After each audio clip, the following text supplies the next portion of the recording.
Yan, so ginawa na siya talagang, nirepurpose na siya bilang daanan nga ng mga residente. And sabi nila, pati daw ata motor, pwede daw pong dumaan dito.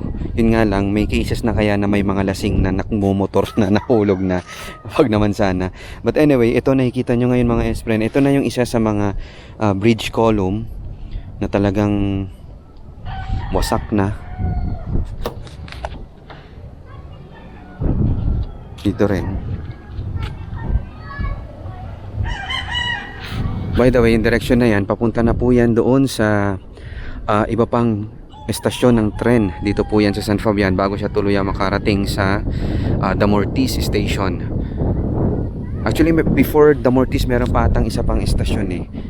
Bani, kung hindi ako nagkakamali. But anyway, ito na. Tulayin na natin. So, kunwari, tren tayo, approaching tayo. Yan, papunta tayo ng San Fabian Station kapag sa gawing ito. Pero sayang lang talaga. Wala na daw talaga yung mga lumang, ayan, yung mga original, ibig sabihin original na materials. Ang mga makikita na lang natin yung mga ganito. Tapos ito,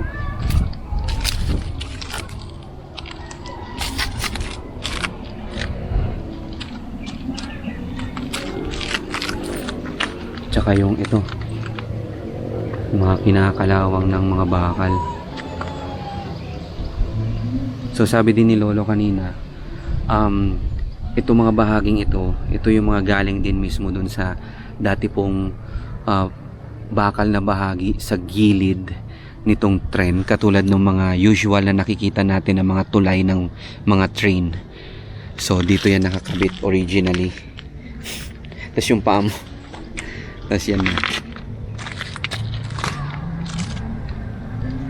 Sayang.